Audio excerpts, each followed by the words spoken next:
शांति। 4/1/82। सतगुरु का प्रथम वरदान मन मना भव। क्या मतलब? सतगुरु कृपा करो, आशीर्वाद करो, कृपा दृष्टि दो। भक्ति मार्ग मुर्दाबाद। यहाँ क्या बोला? सतगुरु का प्रथम वरदान क्या है? मन मना भव। क्या मतलब?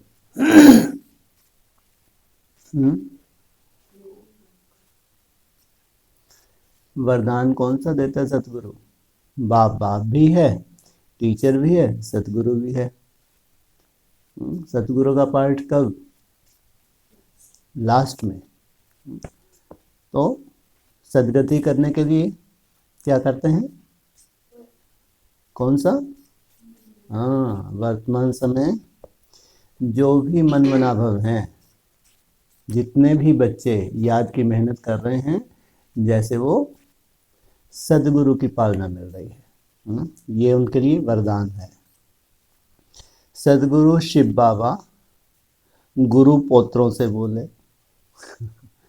क्या कहा? हाँ, सतगुरु शिव बाबा गुरु पोत्रों से बोले। आज ज्ञान सागर बाप सागर के कंठे पर ज्ञान रत्न चुगने वाले होली हंसों से मिल रहे हैं। ज्ञान रत्न चुगने वाले होली हंसों से मिल रहे हैं। हर एक होली हंस कितना ज्ञान रत्नों को चुनकर खुशी में नाच रहे हैं। वह हंसों के खुशी का डांस देख रहे हैं।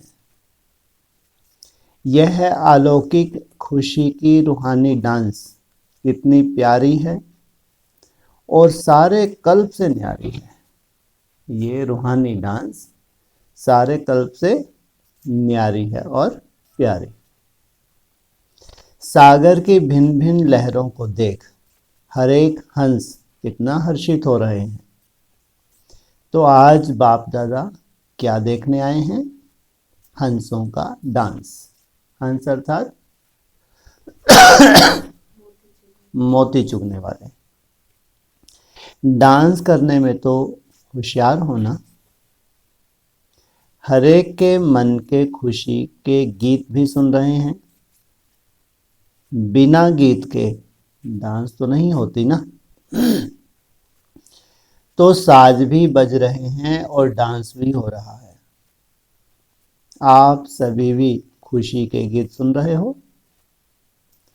यह गीत कानों से नहीं सुनेंगे, लेकिन मन के गीत मन से ही सुनेंगे।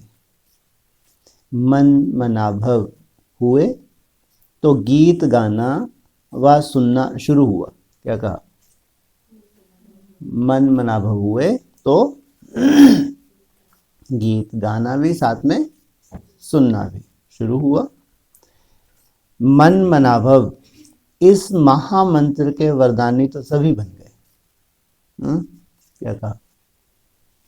इस महामंत्र के वरदानी तो कहाँ सभी बन गए? कहाँ? जहाँ नई दुनिया का संगठन है, वहाँ सब बच्चों का मुख्य पुरुषार्थ कौन सा है? मन मनाभव। उठने से लेके रात सोने तक कितनी कितनी देर में चेकिंग करके नोट करते हो? आधा आधा घंटा का। कोई सोच भी नहीं सकता। कोई सोच भी नहीं सकता कि हर घंटे में ये नहीं है कि तुम बीज रूप अवस्था भरती हो। चेक तो करती हो ना। कोई सोच भी नहीं सकता। अच्छे ब्राह्मण, कोई ऐसा ग्रुप भी है जो हर आधे घंटे में अपनी चेकिंग करता है। चाहे झाड़ू लगाएं, पोछा लगाएं, खाना खाएं, नहाएं, कुछ भी करें, चार्ज भरते नहीं भरते। तो इसको क्या कहेंगे? ये है जैसे कि क्या है? ये वरदान हो गया सतगुरु का। तो मन मनाभव इस महामंत्र के वरदानी तो सभी बन गए। यहाँ क्वेश्चन मार्क नहीं लगाया। सतगुरु के बने तो सतगुरु द्वारा पहला पहला वरदान क्या मिला? मन मनाभव। सतगुरु के रूप में वरदानी बच्चों को देख रहे हैं।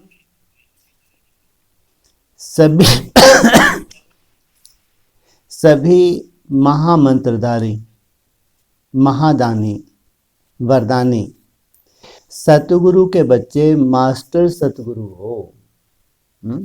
तुम हो प्रैक्टिकल, याद को जीवन में धारण करने वाले। क्या होगा फिर? प्रैक्टिकल याद की सब्जेक्ट जब जीवन में आ जाएगी तो सतगुरु अर्थात सदगति शुरू हो जाएगी। जितनी जितनी हमारी सदगति होगी उतना ही दूसरों की कर सकेंगे। वाह यह कहो कि गुरु पोत्रे हो। पोत्रों का हक ज्यादा होता है, बच्चे का नहीं। पोत्रों का हक ज्यादा होता है, बच्चों का नहीं। क्यों? पोत्रों का हक क्यों? नियम भी है ना लौकिक दुनिया में। बाप वर्षा दे ना दे, दादे का वर्षा तो मिलता है। ब्रह्मा के बच्चे तो पोत्रे भी हुए ना। बच्चे भी हो, पोत्रे भी हो। जितने बाप के संबंध उतने आपके संबंध। सर्व संबंध में अधिकारी आत्माएं हो। भोलेनाथ बाप से सब कुछ लेने में होशियार हो। किससे? भोलेनाथ बाप से। भालानाथ नहीं। भालानाथ कौन? धर्मराज। सौदागर भी अच्छे हो। सौदा कर लिया ना। ऐसे कभी सोचा था कि भगवान से सौदा करेंगे? और सौदे में लिया क्या? सौदे में क्या लिया? मुक्ति, जीवन मुक्ति। कोई ने कहा बस सिर्फ मुक्ति, जीवन मुक्ति मिली। सौदागर के साथ जादूगर भी हो। सौदा किया है तो इतना बड़ा किया जो और सौदा करने की आवश्यकता ही नहीं। सौदा किया तो कितना बड़ा? इतना बड़ा। कितना बड़ा? कितना बड़ा? हाँ, 84 जन्म का ही सौदा होगा, 21 का नहीं। कोई वस्तु का सौदा नहीं किया है, लेकिन वस्तु के दाता का सौदा कर लिया। उसको क्या कर लिया? अपना बना लिया। और वो भी कितने जन्मों के लिए? 84 जन्मों के लिए। उसमें तो सब आ गया ना। दाता को ही अपना बना लिया। अच्छा, डबल विदेशी बच्चों से रूह रेहान करना अच्छा है ना। डबल विदेशी बच्चों से रूह रेहान करनी है ना। न्यूयॉर्क अमेरिका ग्रुप से। अपने को कोटों में कोई में भी कोई आत्मा है ऐसा अनुभव करते हो। ड्रामा के अंदर हम आत्माओं का बाप के साथ डायरेक्ट संबंध और पार्ट है। एक होता है डायरेक्ट, होता है इनडायरेक्ट। इनडायरेक्ट क्या? और डायरेक्ट क्या? इनडायरेक्ट माना परम धाम में याद करते हैं। वो सोचते हैं डायरेक्ट। अरे डायरेक्ट कहाँ के हो गए? डायरेक्ट तो इस धरा पे जहाँ भगवान बैठा है, जिसको कहते हैं देव देव महादेव, जिसके तीसरी भ्रुकुटी में दिखाते हैं तीसरा नेत्र, इसको कहेंगे डायरेक्ट। और जिनको पहचान नहीं है वो कहेंगे इनडायरेक्ट। तो ड्रामा के अंदर हम आत्माओं का बाप के साथ डायरेक्ट संबंध और पार्ट है। इतना नशा और खुशी रहती है। सदा खुशी में रहने की कितनी बातें धारण कर ली हैं। बाप दादा हर सकीलधे बच्चे को देख हर्षित होते हैं। सकीलधे माना लंबे समय से बिछड़े हुए। कितने समय के बाद मिले हो? स्मृति आती है ना। इसी स्मृति में रहो कि हम श्रेष्ठ आत्माओं का ऊंचे ते ऊंचे बाप के साथ विशेष पार्ट है। तो जैसी स्मृति होगी वैसी स्थिति स्वतः ही बन जाएगी। कितने बाप हैं? कितने बाप हैं? अरे 8-10 तो बाप होंगे, नहीं होंगे? सब धर्मों के अपने अपने बाप होंगे। हाँ, ये है ऊंचे ते ऊंचा, बोला ना ऊंचे ते ऊंचा। तो उन सब बापों का भी बाप सब बापों से ऊंचा। तो कहा ऊंचे ते ऊंचे बाप के साथ विशेष पार्ट है, तो वो तो देवता धर्म का ही होगा ना, पक्का। तो जैसी स्मृति वैसी स्थिति स्वतः ही बन जाएगी। जो सुनते हो उसको सुनाते जाओ।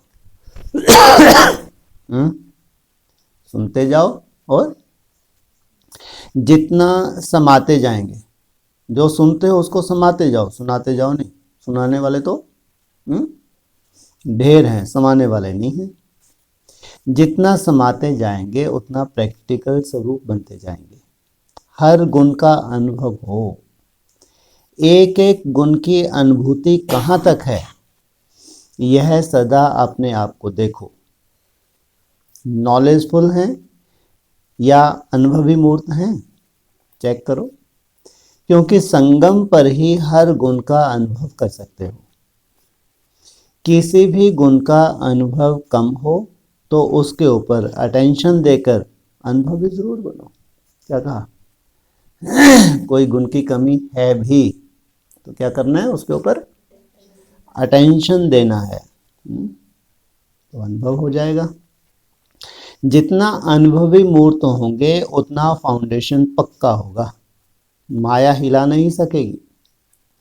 किसी भी प्रकार का विघन व समस्या अभी खेल के समान अनुभव होनी चाहिए। अगर कोई विघन आता है, समस्या आता है, तो कैसा लगना चाहिए? जैसे कि ये खेल है, वार नहीं है, खेल है। खेल में मजा आता नहीं आता? अभी मजा लिया इतने दिन तक, या माथा भारी रहा? माथा भारी रहा या मजा लिया? हाँ, हाँ ना तो बोलो। थोड़ा थोड़ा भारी हुआ, बाकी मजा लिया। ज़्यादा भारी रहा, थोड़ा सा मजा लिया। माना जब हम साक्षी हो जाते हैं, मालूम है ये माया का रूप सदाकाल के लिए नहीं आया है, ये तो हमको चेकिंग हो रही है हमारी। चाहे व्यक्ति हो उसकी भी, साथ साथ संगठन की भी चेकिंग होती है। खेल माना साक्षी हैं अगर, तो समझो खेल देख रहे हैं, तो खेल है। तो खेल समझने से खुशी खुशी से पार कर लेंगे। सोचो कितनी बड़ी बात बोली। अगर खेल समझा तो, और अगर परिस्थिति देखी, माथा भारी हुआ, तो एक एक दिन कितना बड़ा हो जाता है। बाप रे, कल फिर यही देखना, परसों फिर यही देखना। हाँ, और वार समझने से घबराएंगे भी और हलचल में भी आएंगे। पता नहीं कब और ये शांति होगी। एक के बाद एक माया, एक के बाद एक। कुछ भी नहीं है। गेट के बाहर देखो, ब्राह्मणों की जो दशाएं चल रही हैं, अभी तो राहु इंतजार कर रहा है। हैं? कहाँ बृहस्पति, कहाँ राहु, कितना अंतर है? हैं? ब्राह्मणों की दुनिया कौन अभी सबको चपेटे में ले लेगा? राहु, और एक तरफ बृहस्पति। अच्छी से अच्छी दशा किसकी है? हाँ, वो कनिष्ठ से कनिष्ठ दशा। राहु क्या करता है? हाँ, और ये अनिश्चय बुद्धि बनाने में नंबर 1 महाअसुर है ये। ऐसी आत्मा अगर प्रवेश करेगी जिन ब्राह्मणों में, तो निश्चय बुद्धि बनेगी, अनिश्चय बुद्धि। और उन ब्राह्मणों के प्रति, सूर्य और चंद्र जैसे ब्राह्मण, ऐसे श्रेष्ठ ब्राह्मणों के प्रति उंगली उठाने के निमित्त बनते नहीं बनते। ये है राहु की दशा। और कहाँ हम जो श्रीमत पे चल रहे हैं, श्रीमत पे चलने की मेहनत कर रहे हैं, उसको क्या कहेंगे? कौन सी दशा? बृहस्पति की दशा। तो वार समझने से घबराएंगे भी और हलचल में भी आएंगे। ड्रामा में पार्टधारी होने के कारण कोई भी सीन सामने आती है तो ड्रामा के हिसाब से सब खेल है। किसके हिसाब से? इतना सुंदर हिसाब है, हमारा भी हिसाब ऐसा हो जाए। जैसे ड्रामा का हिसाब है, अगर हमारा भी हिसाब हो जाए तो कैसे रहेंगे? हल्के रहेंगे। यह स्मृति रहे तो एक रस रहेंगे, हलचल नहीं होगी। सीन आनी है और जानी है ज़रूर। तो अभी से यह परिवर्तन करके जाना। क्या कहा? क्या परिवर्तन करके जाना? कोई भी सीन क्या लगे? खेल लगे। हलचल यहां ही समाप्त करके जाना। सदा अपने मस्तक पर विजय का तिलक लगा हुआ अनुभव करो तो हलचल खत्म हो गई। मैं विजयी रत्न हूं और साथ किसका है? हाँ, बाप सदा मेरे साथ है। देखो, अमेरिका विश्व में ऊंचा स्थान है, तो ब्राह्मण कितने ऊंचे होंगे? महिमा कर रहे हैं किसकी? अमेरिका में। निकले पताल से हैं। अर्थ क्या होता है? अमेरिका। क्या बोलते हैं? मेरी हो क्या? कैसे संस्कार भरे हुए हैं? कैसे संस्कार भरे हुए हैं? अरे पूर्व पश्चिम तरफ, पूर्व तरफ है। पहले नामो निशान था? नहीं था। महिमा जैसा होता है वैसी महिमा कर देते हैं। देखो, अमेरिका विश्व में ऊंचा स्थान है, तो ब्राह्मण कितने ऊंचे होंगे? ऊपर क्वेश्चन मार्क लगाया लास्ट में। ब्राह्मण कितने ऊंचे होंगे? जैसे देश की महिमा है, उससे ज्यादा ब्राह्मण आत्माओं की महिमा है। तो आप लोगों को सेवा में नंबर 1 लेना चाहिए। क्या करते हैं ज्यादा क्रिश्चियन लोग? Pump and show. तो सेवा में तो नंबर 1 प्रदर्शनी बना लेंगे, अच्छी अच्छी रिसर्च कर लेंगे, मेले कैसे करने हैं इसके ऊपर रिसर्च कर लेंगे, स्वयं स्थिति में पत्ता गोल। तो सेवा में नंबर 1 लेना चाहिए। हर एक अगर बाप को प्रत्यक्ष करने के लिए लाइट हाउस हो जाए तो वाइट हाउस और लाइट हाउस कंट्रास्ट हो जाएगा। माइट हाउस नहीं बोला, बहुत ही चतुर हैं। लाइट हाउस बन जाओ, सफेद सफेद कपड़े पहन लो, व्हाइट हाउस बन जाओ। अलग ही दिखेगी तुम्हारी ड्रेस और तुम्हारा ज्ञान। माइट हाउस नहीं बोला। और पीछे भारतवासियों क्या बोला? लाइट के साथ क्या चाहिए? माइट। नहीं तो लाइट की कोई वैल्यू नहीं। तो लाइट हाउस और वाइट हाउस कंट्रास्ट हो जाएगा। वह है विनाशकारी और यह है स्थापना वाले। वो जो दुनिया वाले हैं, वो तो बड़े बड़े बम्स बना रहे हैं, वो विनाशकारी। अभी कमाल करके दिखाओ। विशेष आत्माओं को निमित्त तो बनाया है, अभी और संपर्क से संबंध में लाना है। ऐसा समीप संबंध में लाओ जो उन्हों के मुख द्वारा बाप की महिमा सारे विश्व में हो जाए। माइक की भी तो जरूरत है नहीं है? बड़े बड़े माइक चाहिए नहीं चाहिए? चाहिए। देखो, बाप दादा ने जो बच्चे और धर्मों में मिक्स हो गए हैं, उन्हों को भी चुन करके निकाला है। तो विशेष भाग्यवान हुए ना। दूसरे धर्मों में कन्वर्ट भी कौन हुए? भारतवासी। आपने बाप को नहीं ढूंढा, आपने बाप को नहीं ढूंढा, लेकिन बाप ने आपको ढूंढ लिया। आप ढूंढते तो भी नहीं ढूंढ सकते, क्योंकि परिचय ही नहीं था। इसलिए बाप ने आप आत्माओं को चुनकर अपने बगीचे के पुष्प बना दिया। तो अभी आप सब अल्लाह के बगीचे के रूहानी गुलाब हो। ऐसे भाग्यवान अपने को समझते हो ना। यह भी बाप की खुशी है कि भाषा को ना समझते हुए भी कैसे इसने ही आत्माएं अपना अधिकार लेने के लिए पहुंच गई। क्या कहा? भाषा को नहीं समझते, और कौन समझते हैं? ज़्यादा डीप क्लियर करना पड़े पॉइंट। भाषा नहीं समझ में आती तो क्या करते हैं? ज़्यादा क्लियर करते हैं। नहीं तो वैसे का वैसे ही छपता जाए बिना क्लैरिफिकेशन के, तो कहेंगे भाषा समझने वाले। अपने को अधिकारी आत्मा समझते हो ना। बहुत लगन वाली आत्माएं हैं जो फिर से अपना अधिकार लेने के लिए महान तीर्थ स्थान पर पहुंच गई। अच्छा, जापान ग्रुप से अभी बाप दादा के दिल तक नशीन आत्माएं हो। अपने को इतना श्रेष्ठ आत्मा समझते हो। वैरायटी फूलों का गुलदस्ता कितना बढ़िया है। आप उस गुलदस्ते में किस स्थान पर हो? कहाँ? पश्चिम और एकदम कहाँ? पूर्व। छोटा सुभान अल्लाह होता है। हाँ? क्या कहा? जो छोटा होता है वो बाप समान। बच्चों को कितने समय में याद करते हैं? बाप दादा जापानी बच्चों को कितने समय से? बहुत समय पहले से आप बच्चों को याद किया और अभी प्रैक्टिकल में बाप की वरदान भूमि पर पहुंचे हो। तो ऐसा भाग्यवान अपने को समझते हो? जापान की विशेष निशानी कौन सी है? एक तो फ्लैग, दूसरा फैन। हवा के लिए सबको पंखा देते हैं, उनके हाथ में दिखाते हैं ना, पंखा हाथ में ही रहता है। तो बाप दादा भी बच्चों को सदैव याद दिलाते हैं उड़ते रहो, इसलिए पंखा दिखाते हैं। पहले पहले विदेश की सेवा का फाउंडेशन भी जापान ही है। कहाँ से शुरुआत हुई? तो महत्व हो गया ना।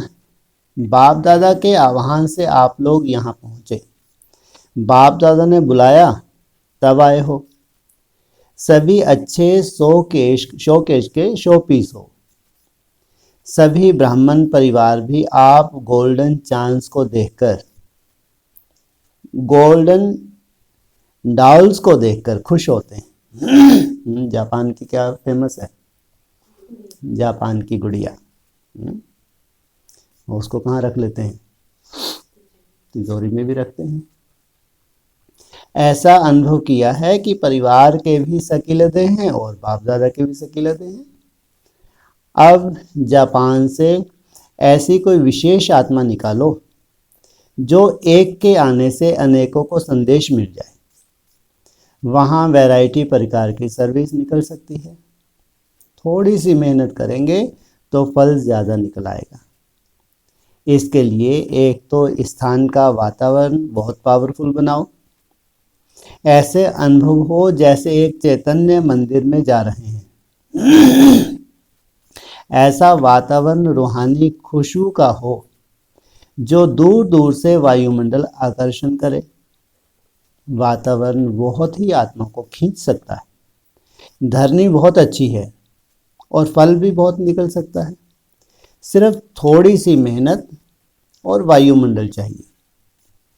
सेवा का संकल्प करेंगे और सफलता आपके आगे आएगी। वायुमंडल जब रूहानी हो जाएगा और सब बातें ठीक हो जाएंगी, सब एक मत और एक रस हो जाएंगे, फिर माया भी नहीं आएगी, क्योंकि वायुमंडल शक्तिशाली होगा। वायुमंडल को शक्तिशाली बनाने के लिए याद के प्रोग्राम रखो और आपस में उन्नति के लिए रूह ध्यान करो। सोचो, पश्चिम में क्या बोला? हाँ, खूब सेवा करो। लाइट हाउस और वाइट हाउस। और पूर्व के लिए क्या बोला? हाँ, याद के प्रोग्राम रखो, वायुमंडल बनाओ, क्योंकि पूर्वी सभ्यता अलग, पश्चिमी सभ्यता अलग। तो रूह ध्यान की क्लासेस करो, स्नेह मिलन करो, धारणा की क्लासेस रखो तो सफलता मिल जाएगी। हाँ, पूर्व वालों को धारणाओं का वरदान होता है, पश्चिम वालों के लिए असंभव, बहुत मुश्किल होता है। विदाई के समय दीदी दादी से आप लोगों को भी जागना पड़ता है। सारा दिन मेहनत करते हो और रात को भी जागना पड़ता है। बाप दादा तो बच्चों को सदा ऑफरिंग देते हैं। हिम्मत और उमंग दोनों पर बलिहार जाते हैं। देख देख हर्षित होते हैं। महिमा करें तो कितनी हो जाएगी। जैसे बाप की महिमा के लिए कहा हुआ है कि सागर को स्याही बनाओ, तो बच्चों को भी कितनी महिमा करें। बाप बच्चों की महिमा देख सदा बार बार बलिहार जाते हैं। हर एक बच्चा अपनी अपनी स्टेज पर हीरो पार्ट बजा रहा है। क्या कहा? हर एक बच्चा अपनी अपनी स्टेज, जैसे ही बाबा स्टेज बनाना चाहते हैं वैसे नहीं, अपनी अपनी स्टेज पर हीरो पार्ट बजा रहा है। एक बाप के सच्चे हीरो पार्टधारी हो, तो बाप को कितना नाज होगा। सारे कल्प में ऐसा बाप भी नहीं हो सकता तो ऐसे बच्चे भी नहीं हो सकते। ना ऐसा बाप मिलेगा इतना बड़ा वर्षा देने वाला, ना ऐसे बच्चे चातरक कहीं होंगे। एक एक की महिमा के गीत गाने लगे तो कितनी बड़ी गीतमाला हो जाएगी। ब्रह्मा और शिव बाबा भी आपस में बहुत चिटचैट करते हैं। वह कहते हैं वाह मेरे बच्चे, और वह भी कहते हैं वाह मेरे बच्चे। किस समय चिटचैट करते हैं? जब चाहें तब कर सकते हैं। बिजी भी हैं और सारा दिन फ्री भी हैं, स्वतंत्र भी हैं, साथी भी हैं। जब हैं ही कंबाइंड तो अलग कैसे दिखाई देंगे? अलग कर सकते हो आप अलग करेंगे वह फिर आपस में मिल जाएंगे। कौन कौन? हाँ, बाप दादा वह अलग करते हैं। क्या किया उन्होंने? करोड़ों रुपया खर्च कर देते हैं बाप दादा को, राम बाप को अलग कर दिया और खुद अलग। लेकिन अभी क्या होता है, फिर एक हो जाएंगे।